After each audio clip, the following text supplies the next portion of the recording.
I call to order the meeting of the Minnehaha Creek Watershed District Board of Managers, December 19, 2024.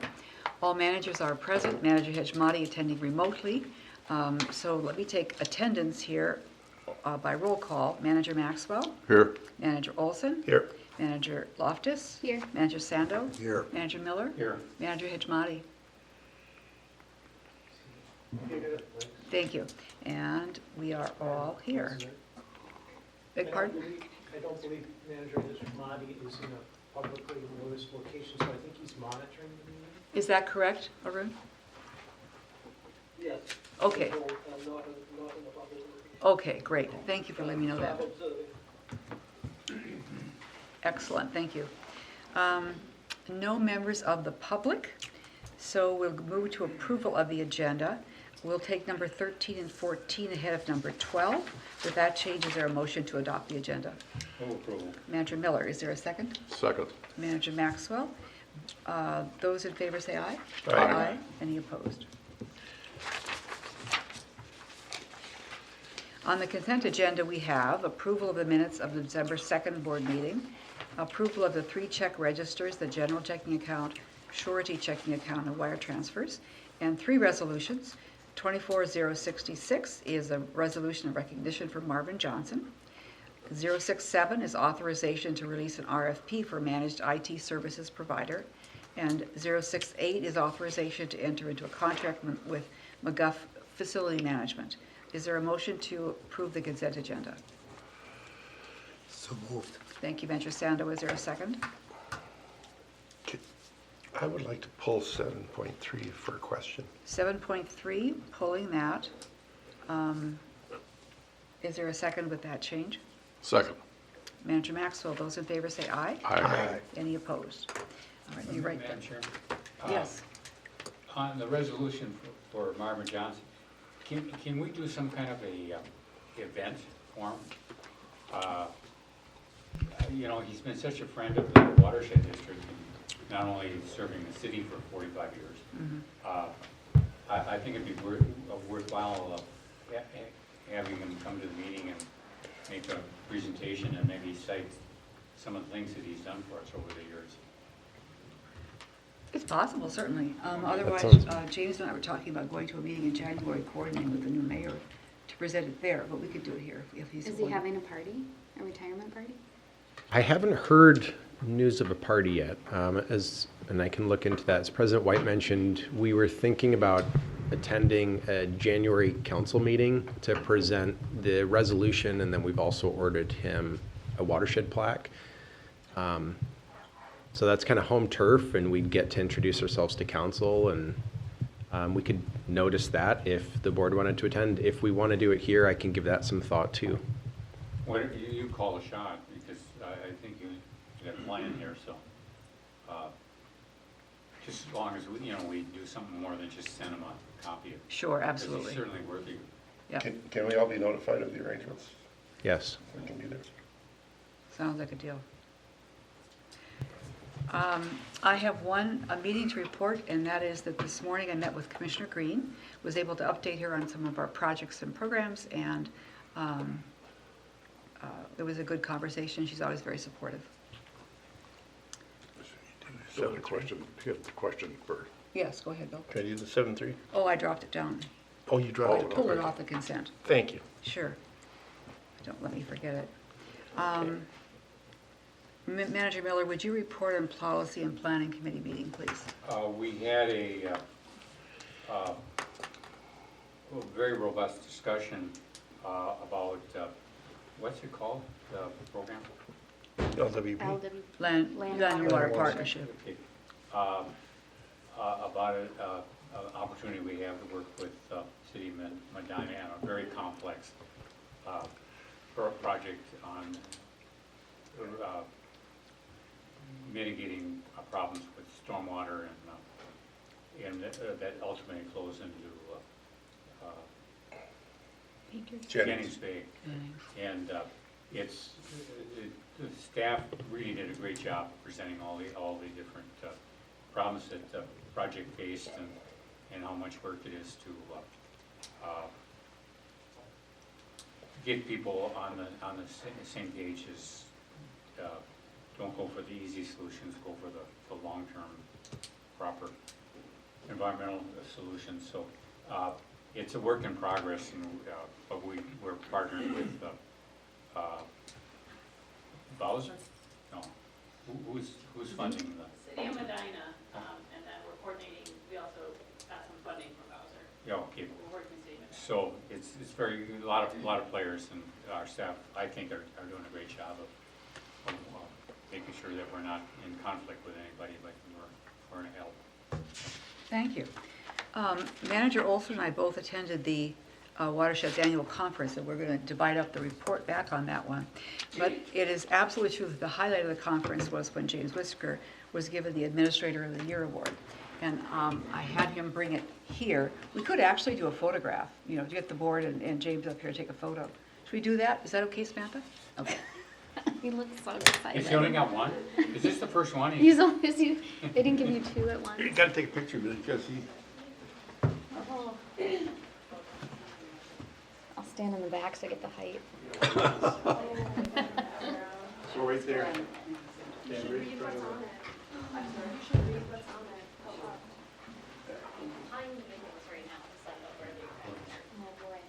I always have to be at the end and the front because I'm short, right? Yep. It's usually like. Don't we get the attorney and engineer in here too? Sure. Everybody on staff? Yeah. This isn't about us. It's a family group picture. Okay, squeeze in tight so it looks like you like me. Okay. A little closer. There we go. Hard. There you go. Great. Awesome. Close to one, a little bit closer up. Awesome. Thank you. Wonderful. And it says,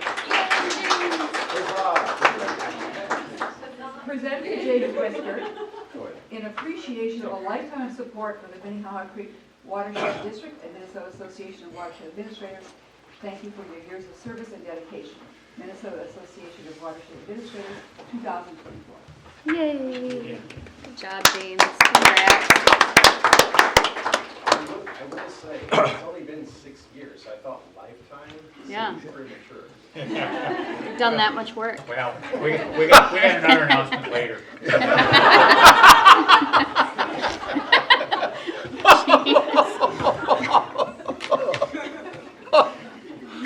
Does it kind of go with short time?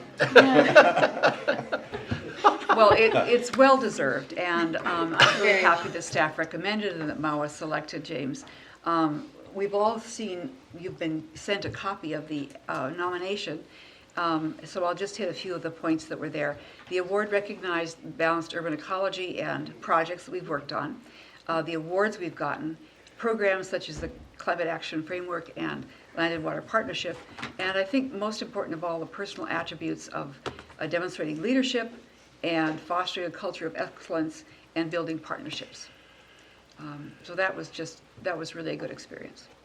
Next highlight was the presentation that Mr. Whisker and Mr. Beck did on building resilience, framework for climate action. The material was material we were familiar with, but the narration, the storyline was just so beautifully done. The slides were gorgeous. Mr. Whisker and Mr. Beck did outstanding, stellar jobs presenting, and the room was so full that we were standing at the back and there were people trying to get in who couldn't get in. Wow. And the first comment from the audience was from Julie Westerland, saying that it was that they'd done a great narrative, told the story well. So that was really fun. I went to some of the workshops and sessions I attended were on government relations and retrofit projects, wetland banking, and what I found very interesting, best value engineering workshop. So just a sample of what I attended. And in the Region 3 caucus, we reelected Don Herrera to the Minnesota board. And a part of the CWC update was that our representative there from Watersheds, who's Marcy Wynant, said that she's really intent on holding the WBIF funding to the amount stated, even if the budget gets reduced for them. The resolutions hearing, the majority of the resolutions were about calcareous fens, and Manager Olson will talk about that. But What happened otherwise was that there was one tabled, and the resolutions adopted were about regulatory approach to chloride reduction, alternate publication in absence of a local paper, having Metro Wetland TEPs include watershed representatives even when the watershed is not the LGU, allowing resale of acquisition buyout property, and setting permit review time limits on the DNR. And I'll turn it over to you, Bill. All right, thanks.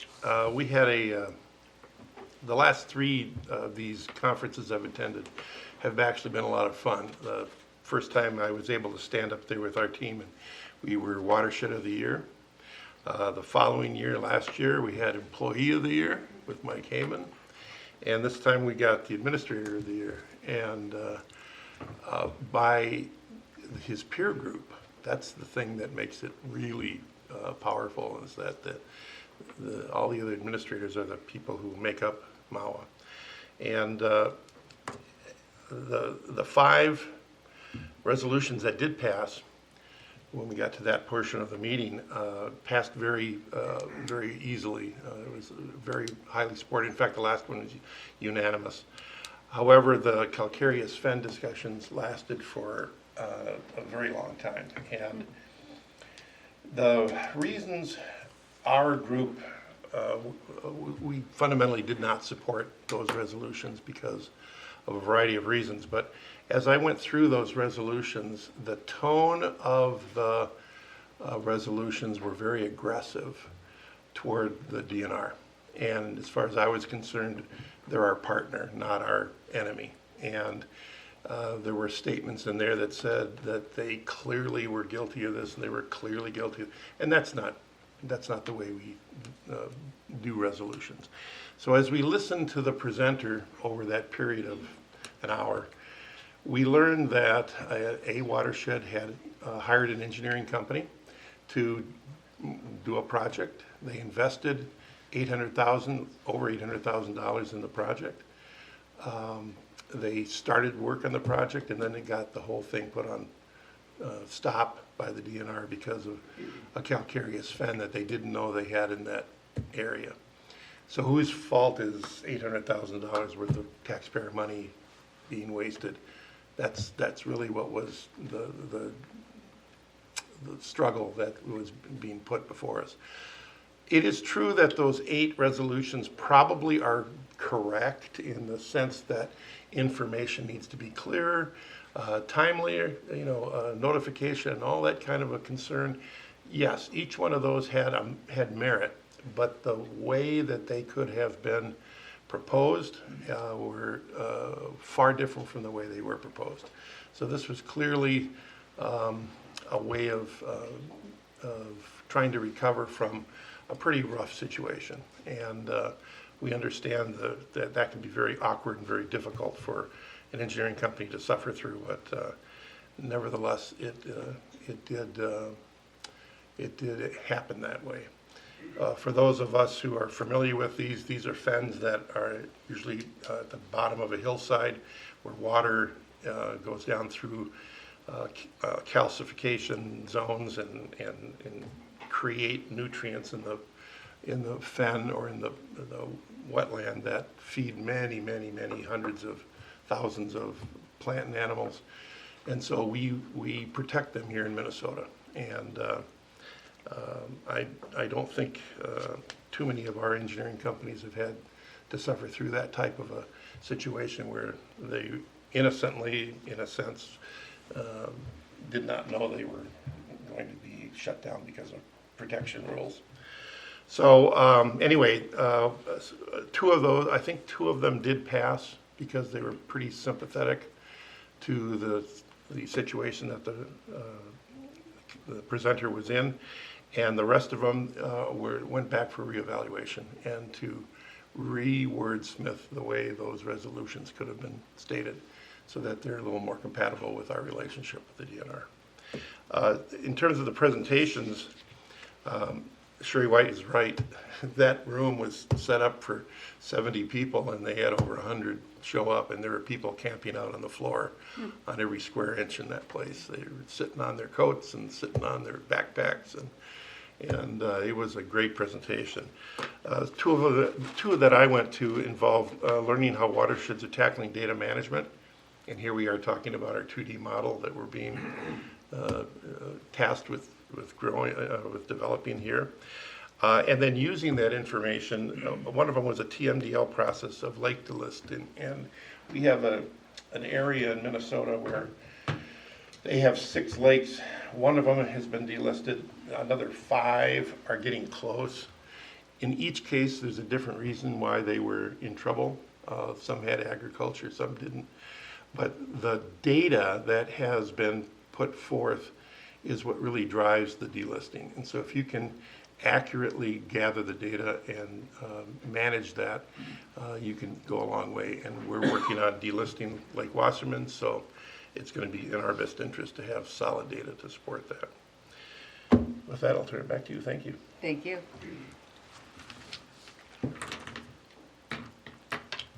The upcoming meetings are shown in the agenda, our usual meeting times. Also, the CAC is meeting on January 15th with Manager Maxwell as liaison, and the Metro Watersheds, January 21st, Manager Loftus, and that is a remote meeting. Are there any other meetings or events managers would like to report on? The next item then is 11.1, Resolution 24069, Ms. Christopher presenting.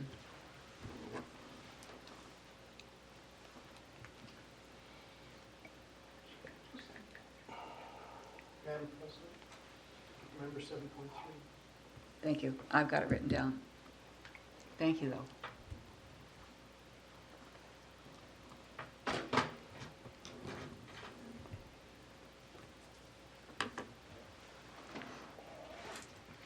right, thank you, President White, Board Managers. Tonight, staff is requesting adoption of the 2027 Watershed Management Plan Framework and authorization to initiate stakeholder engagement. And since this is all probably pretty fresh in the board's minds after discussing it the last few months, I'll provide just a brief recap of the purpose of the framework and its contents, and then the proposed next steps before asking the board to take action. So the purpose of the framework itself is to really just establish a shared understanding between staff and the board as to the policy direction, scope of work, and proposed engagement process for the plan update. And really viewing this as an initial checkpoint before initiating that external stakeholder engagement.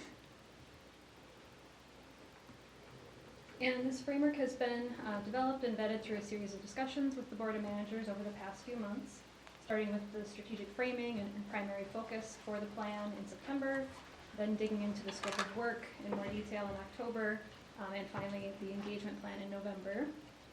And the draft framework was also vetted with the Citizens Advisory Committee in November. And feedback from all these discussions has been used to refine and flesh out the document. And I'll provide just a brief recap of the scope for the plan update. So in terms of policy direction and focus for this plan update, we've discussed that reviewing this plan is a continuation of the policy direction that was set in the 2017 plan. Really carrying forward the focus on our balanced urban ecology policy, an approach of partnership and integration with the land use planning, and also carrying forward our two-track implementation approach of focusing in areas of high need and also remaining responsive to opportunities through the Land and Water Partnership Program.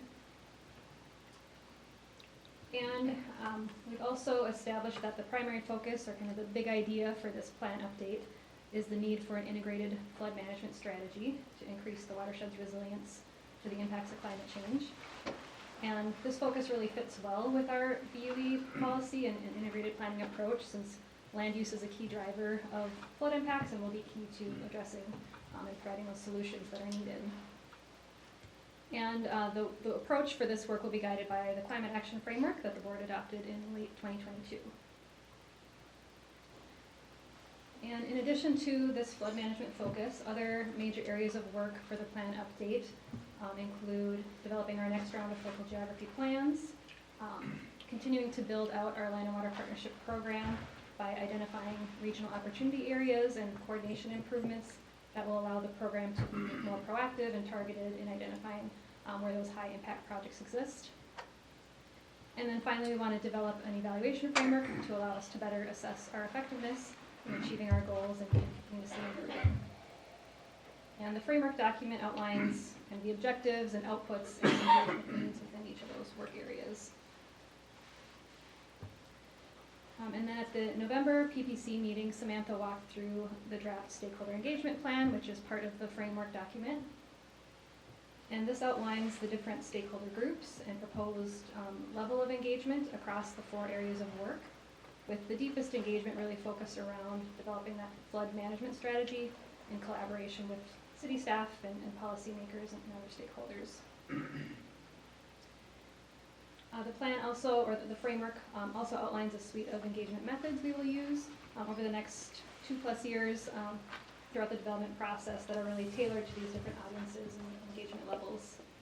And the framework outlines a description of each of these methods and the proposed timeline for them. And again, the primary focus being on the engagement of a technical and policy advisory committee to support the integrated flood management strategy work. We're scoping this project out in more detail, but generally viewing this as kind of having 4 phases to it. First, in discovery, we'll be working to align goals for the process with our stakeholders and also building a shared understanding of kind of current understanding of flood impacts and vulnerabilities. And then in the direction phase, we'll be identifying flood management goals and assessing the application and potential trade-offs of different management strategies. And then in data analysis, we'll leverage the 2D model and other tools to really test these different strategies across a range of scenarios and both current and future flood conditions. And then finally in decisions, we'll work with our cities and other stakeholders to develop an implementation framework that prioritizes those most effective strategies. We also discussed some of the ways in which we plan to engage the board through this process to ensure that you have the information you need to set direction and make decisions. And we see this including dedicated committee discussions on each of the 4 plan focus areas, likely appointing a liaison or liaisons to the policy advisory committee, obviously inviting the board to attend any public meetings, such as the kickoff events or open houses, and then providing regular reports at board meetings on any external engagement or just process that's being made. And then, of course, sharing any written communications, such as the publications or email updates that we'll be putting together. And then finally, the framework also includes a draft schedule to just show kind of general scope and order of operations for this engagement effort. And this work would start kind of early in the new year with what we're calling the soft rollout, which would involve using our annual coordination meetings to really start to share out the scope and engagement process and kind of hear from our cities and others kind of what their interests are, how they might want to be engaged through the process. So in terms of next steps, pending board approval, the focus for the next 2 to 3 months would really be on, again, starting the soft rollout process, developing a kickoff publication and planning for those kickoff events we're targeting kind of April or May. Continuing to scope out kind of the details of those TAC and PAC meetings, and then finally developing scopes for any consultant support for the engagement process or technical support, such as with building out some of the scenarios. So with that, staff is requesting adoption of the 2027 Watershed Management Plan Framework and authorization to initiate stakeholder engagement. So I can take any questions. Thank you very much. Is there a motion to adopt? Move approval. Manager Miller, second. Manager Olson. Any questions for Ms. Christopher? Manager Loftus. I have a question, but I just wanted to comment that this is really well thought out, and I appreciate it. And I recall, maybe I wasn't there at the very beginning, but you ushering us through the last plan, and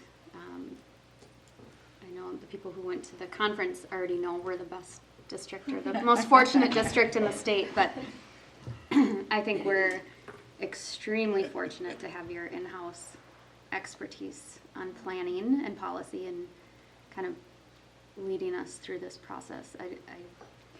I don't know that happens everywhere, so I feel very fortunate. Thank you. You're here. We've got a good team that's supporting the effort Yep. too. It's going to be fun. Great vision. Yep. All those in favor, please say aye. Aye. Any opposed? Thank you. Item 7.3, is there a motion to adopt resolution 24068? So moved. Manager Olson moves, is there a second? Second. Manager Loftus, second. Manager Olson. Okay, quick question. Having the building analyzed and so that we understood where we stand, in other words, is our roof in good shape? Is our elevator going to be working? And how are the air conditioning and furnaces? I think having this support is needed, and it's a good idea. The concern I have is that we do the due diligence and follow up on how much work has been involved in the last, a year from now, I'd like to know how much work was involved with this contract. So what I don't want to have is somebody who gets the responsibility, shows up, does a great job, and then disappears for a year, and it comes out to $3,000 an hour. Okay, so I would like to have some sort of an accounting on the work that they do so that we can compare it to what we've purchased. And if we can do that, I'll be very happy. So, Ms. Vacek. Manager Olson, of course. We do already have a plan for looking at it at the end of the year again. It is going to be a new vendor and a new way of managing the facility, and which is why we opted for just doing a one-year contract to begin with, so we can have that time at the end to really evaluate what was done. Is it really worth the money we were spending? We fully anticipate it will be, but we don't know until we're doing it for sure.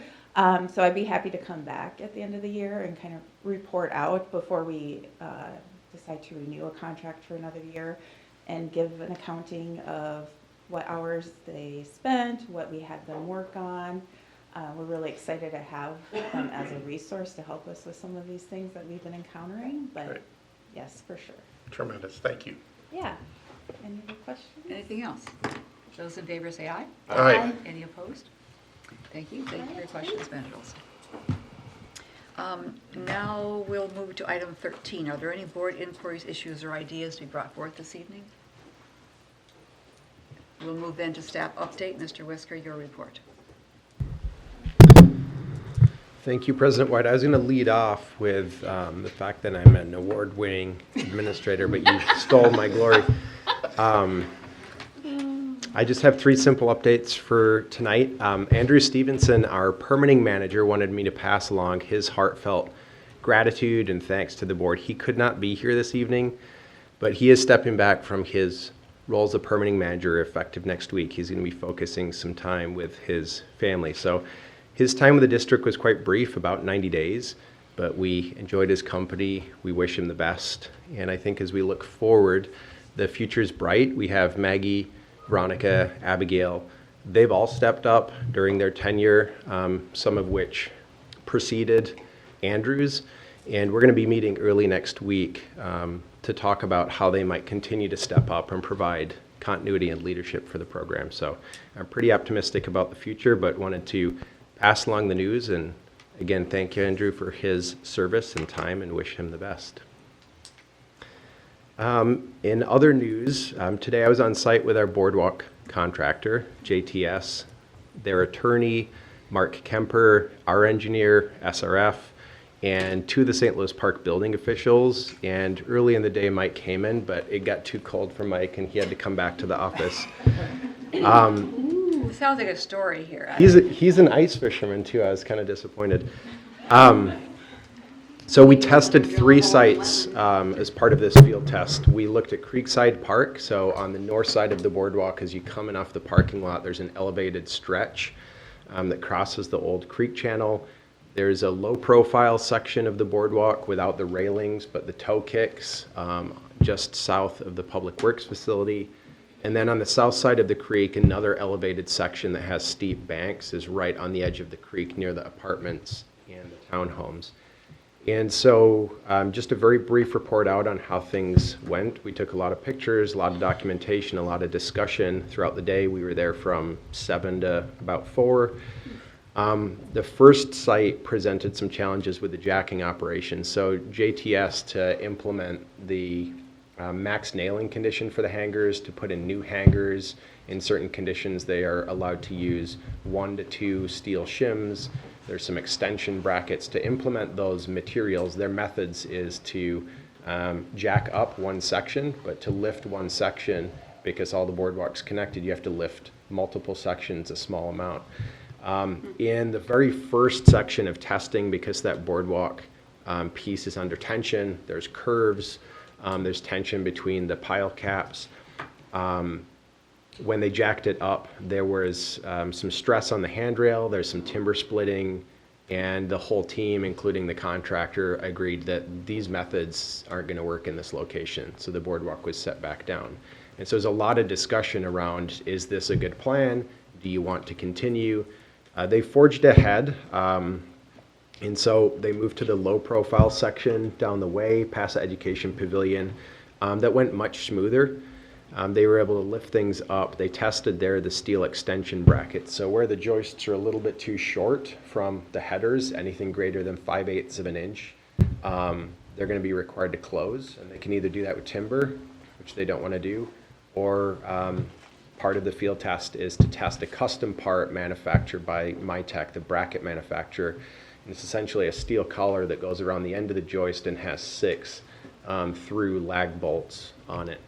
And that was able to go on quite well, seated back into the hangar with 0 clearance, and the building officials were really comfortable with that as a solution and how tight everything fixed up. They were also able to get into the exterior hangars, which have these inverted or hidden flanges. So the very outside joists are nailed in the middle, and then the joist goes in. And so the building officials were never able to see were those max nailed. So part of the jacking operation is to uncover those and see, were they in max nail condition? They were not. They were able to be max nailed or screwed. And then the boardwalk was lowered down. So we were able to test a couple of fixes there. And then the final section was probably the smoothest. So some of it had to do maybe with location and tension in the boardwalk. Also the crew just getting into a rhythm. But that was the smoothest. It was also the section of the boardwalk that's probably in the best condition. Most of the hangars are already max nailed. They're missing a few toenails. You're able to jack things up. That went quite well. There they implemented a few steel shims, lowered it back down, max nailed the outside hangers. So we built a little bit of momentum and learned quite a bit about methods. We were there all day and did 3 sections. I forget how many sections there are, but that's a consideration just in terms of time and effort. So we're going to be meeting with the city at 8 a.m. tomorrow to debrief on site. They got a hang of things. They want to go out and meet with us and the engineer to review the final section because they weren't able to get back out. They had other things to do, and we're going to talk through next steps. From there, we'll probably have a meeting with the contractor, their attorney, the building officials, engineering to debrief on the jacking process and make any adjustments that are needed.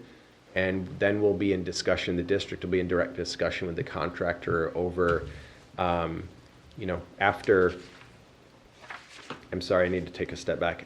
Assuming SRF accepts all of the modifications, they would integrate them into our contract documents via change order. And that would be the trigger point at which the city has indicated they'd feel comfortable approving those changes as alternatives to building codes. So those would be the next steps post-field test.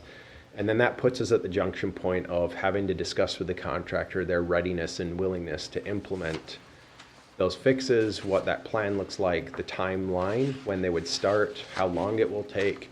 And we know the contractor has concerns about money and effort. So I'm sure there'll be a focused conversation there. But It's taken a long time, much longer than we'd hoped, and there's been a lot of back and forth, but we were able to get the field test scheduled. Not maybe the ideal conditions for it today, but we forged ahead, got it done, learned, I think, where it is going to work and sections where it might not, and then we'll see where that takes us next. Thank Quick question. The people doing the jacking and the nailing and the installation, were they contractor folks? JTS folks? Yes. It's not clear what JTS's permanent crew is, or who they are, or how long they've been there. These were more seasoned contractors, for sure.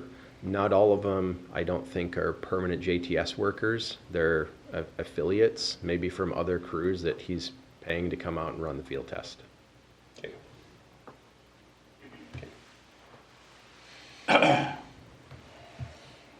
Okay, and then campus improvements. So just wanted to keep a pulse of information there. We're working on campus improvements, set that down momentarily to chase the boardwalk. Now that the field test is done, we'll be picking the campus improvements back up and probably bringing that back in January. We discussed the possibility of bringing a letter forward that the board would authorize that we distributed to Campbell-CV, expressing our real interest in having them revisit the easement, and outlining some of the authorities that we have to, as a public agency, to operate in that easement or compel them to revise that easement. In the meantime, have been having conversations with the City of Minnetonka and Stantec about contingency options. So when we bring that letter forward, you know what our alternative options might look like. One of those includes parking lot reclaim. So instead of full reconstruct or mill and overlay, there will be the option to do a reclaim where we grind up all the bituminous, mix it into the subgrade, valley gutter it, and feather out some of the grades without triggering wholesale stormwater requirements that has us into a deeper level of code. So maybe a middle ground. We'd have to look at whether or not we want to or need to touch the driveway in that instance. It would essentially preserve our current parking count, but it may trigger some of the code requirements from the city for the refuse enclosure, which take away some of our parking. So while it wouldn't trigger stormwater because we're not getting the subgrade, the minor PUD amendment would come in and we'd probably lose some parking spaces. The city did some brainstorming on their end, and they outlined a number of nearby opportunities we would have to maybe make up those parking spaces. Immediately next door, as part of this planned unit development, we have Westdale Florist. They're overparked by 8 to 10 spaces, and the city's seen other situations where folks would have a private negotiated agreement to use those parking spaces, and that would satisfy code requirements, and it would also fill our functional need. Further east, you have the daycare, and then one parcel east of that is a vacant city parcel between the daycare and the marsh. They flagged that as it would need improvement. Maybe the city's open to it, maybe they're not. It hasn't been run up the flagpole, but there's public property there. And then the marsh is grossly overparked, but a little bit further away. And all that will be tied together in 2026 with a new sidewalk project that the city's building right down the front here, Minnetonka Boulevard. So there's options. On our side? On our side. Oh. Yeah.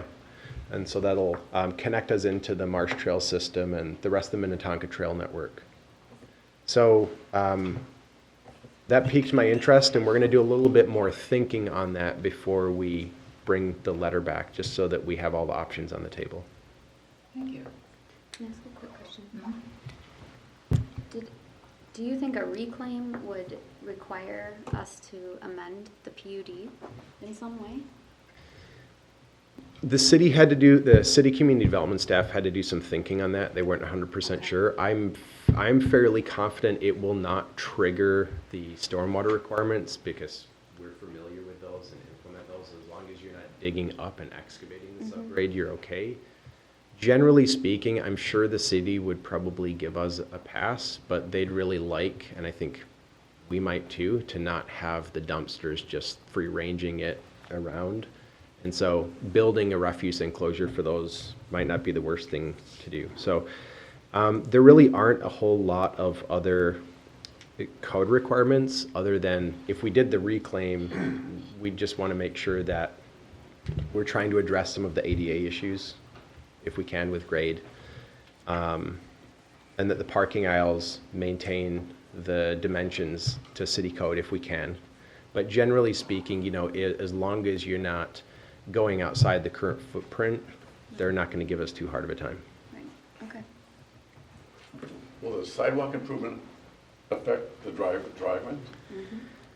Well, And to some extent, they'll have to curb cut it and pour new curb, but they're not going to run concrete sidewalk through the driveway. So there'll be sidewalk on Campbell CV side in the grass area running west, and there'll be sidewalk along our front.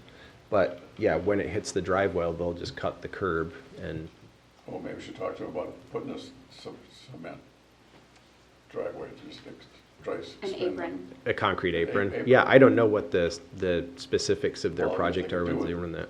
Well, if you look further west, when they're running those sidewalks, they have had to redo the entrances Yeah, that's for what I meant. Yeah, the so private I would- driveways. I would So think- there's a high chance they They would do would need to it. put something back in for Continue us. that tradition. And then they could just come back and come in a little farther. They Yeah, might like, not trade like all the way asphalt for down and concrete, then but like do yeah. our parallel, yeah. Keep going. Right. Art's at the bottom. Thank you for the updates, and please give Mr. Peterson our best wishes going forward, and thank you for his I time. mean, some right away. Yeah. We can now move to item 12, Mr. Heyman. Good evening, Madam Chair, managers. I'm here before you this evening to continue our discussions surrounding the negotiation of developable land at 325 Blake Road in Hopkins, and as such, would recommend the board advance into closed session if it so chooses, and there's other information necessary. Lewis Smith can assist with that. Thank you. Would you state the reason for the closed session, Mr. Smith? Madam President, we would recommend the board go into closed session for the purpose of considering the expiration or revision of terms of the purchase and sale agreement for 325 Blake Road in Hopkins. Thank you. Is there a motion to that effect? So moved. Is there a second? Second. Manager Maxwell. Those in favor say aye. Aye. Any opposed? All right, we will go into closed session. Calling third time. Second. Can I have a second? Second. Thank you. Those in favor say aye. Aye. Aye. Any opposed? Meeting adjourned. Happy holidays, everybody.